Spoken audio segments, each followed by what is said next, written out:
জনাব তারেক রহমান, আপনাকে আমাদের অনুষ্ঠানে স্বাগত জানাই। আপনি আমাদের শুভেচ্ছা এবং কৃতজ্ঞতা জানবেন। আপনি আসলে রাষ্ট্রের সর্বোচ্চ ক্ষমতায় বা রাজনীতির জায়গায়, দেশ পরিচালনায়, সেগুলিতে আপনি আসলে আসতে চেয়েছিলেন কিনা, চান কিনা, বা ওই জায়গা থেকে?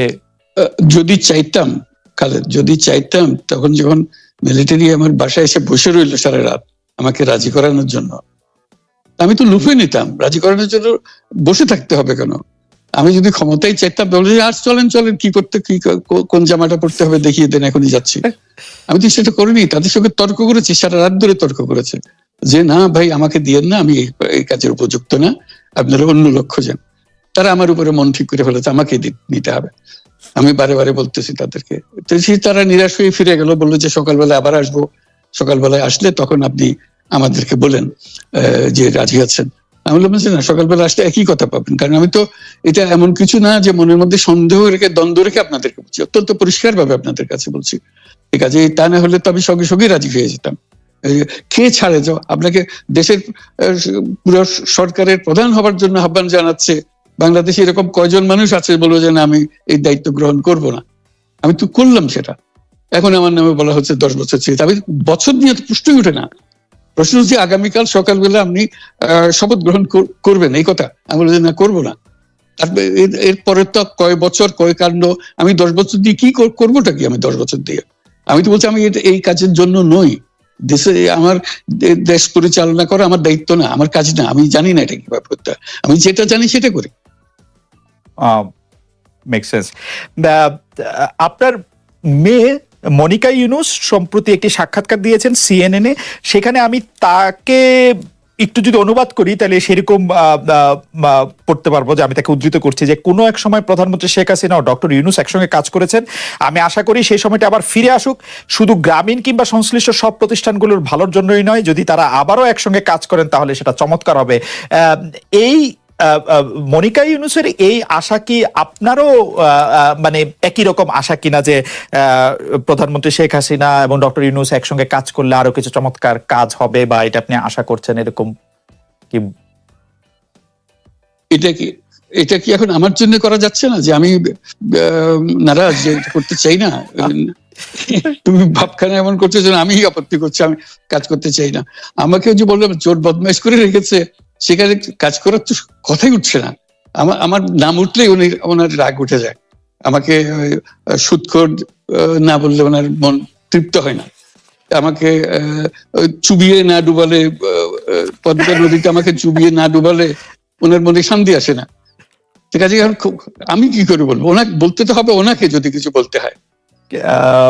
পদ্মা নদীর কথাটা যখন উঠলই, পদ্মা ব্রিজ সম্পর্কে যে কথাটা সরকারের উচ্চ মহল থেকে এটা বলা হয় যে আপনি আপনার ক্ষমতা ব্যবহার করে বা আপনার পরিচিতি ব্যবহার করে বা আপনার যে একটা সাংঘাতিক রকমের গ্রহণযোগ্যতা সারা দুনিয়াতে আছে, যেটি আসলে ওয়ার্ল্ড ব্যাংক সহ অন্য জায়গায় আছে, সেটি দিয়ে আসলে আপনি পদ্মা সেতুটা বাংলাদেশ যাতে ঋণ না পায় সেটির জন্য আপনি চেষ্টা করেছেন।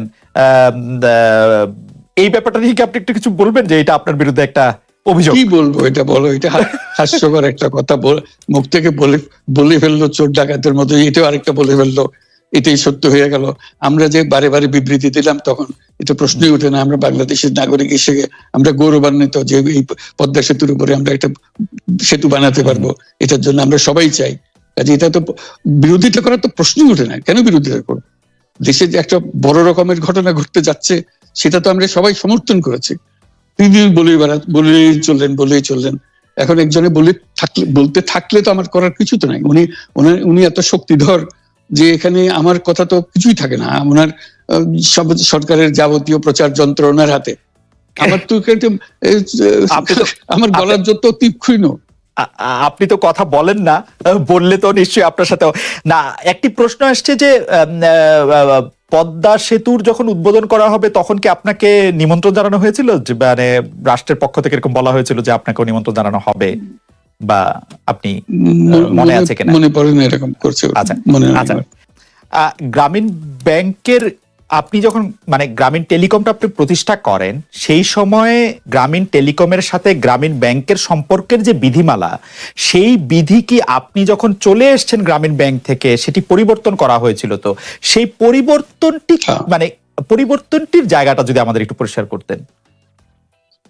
পরিবর্তন ছিল যে আগে এটা নমিনেট করতে পারতো গ্রামীণ ব্যাংক চেয়ারম্যান পদের জন্য একজন লোক নমিনেট করতে পারতো।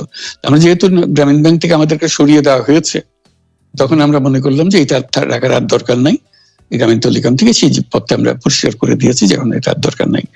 এইটুকুই পরিবর্তন হয়েছে। এটা ন্যায়সঙ্গতভাবে পরিবর্তন করার ধারা অনুযায়ী যা যা করতে হয় সেটা করা হয়েছে।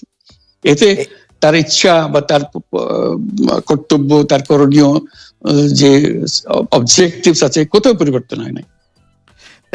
এই ক্ষেত্রে আমাদের এই বিষয়ে আর কি এইটাই আমাদের আরেকটা প্রশ্ন, সেটা হচ্ছে যে গ্রামীণ টেলিকম কি গ্রামীণ ফোন থেকে প্রায় 37% লভ্যাংশ পায়, যে এবং যদি পায় 34% লভ্যাংশ পায়, সেই 34% লভ্যাংশের যে টাকাটা, সেই টাকাটা কোথায় বা কি উদ্দেশ্যে ব্যয় করা হয়, সেই সামাজিক ব্যবসায় যেটি আসলে আপনার প্যাটেন্ট করা সোশ্যাল বিজনেস, সেটির কাঠামোটা আসলে কি বা সেটি কিভাবে আপনি করেন? সামাজিক ব্যবসা হলো এমন একটা নতুন ধরনের ব্যবসার চিন্তা, যেটা আমরা প্রমোট করছি, আমরা নিজেরা প্র্যাকটিস করছি। যেটা ব্যবসা মানে হলো মুনাফা করা, ব্যক্তিগত মুনাফা করা, এবং তার লক্ষ্য হলো সর্বোচ্চ মুনাফা করা। এটি হলো ইকোনমিক্স এর নিয়ম, যে সর্বোচ্চ মুনাফা যদি করি সবকিছু ঠিকঠাক মতো চলবে। আমরা বললাম যে এটা ভুল জিনিস, যে সর্বোচ্চ মুনাফার মধ্যে দিয়ে মানুষকে এক রকমের নেশাগ্রস্ত করেছে। এই মুনাফার নেশার মধ্যে তাকে ঢুকিয়ে দেওয়া হয়েছে।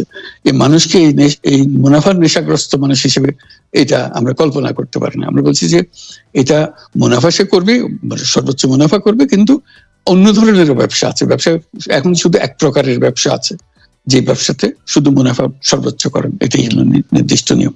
আমরা বলছি আরেক রকমের ব্যবসা, যেটা হলো মানুষের সমস্যার সমাধান করা, মুনাফার জন্য কোনো রকমের ইচ্ছা তার না থাকা, মুনাফা বিহীন ভাবে, কোনো মুনাফা, ব্যক্তিগত মুনাফা না নিয়ে শুধু সমস্যা সমাধানের জন্য ব্যবসা করা, এটাকে আমরা বলছি সামাজিক ব্যবসা।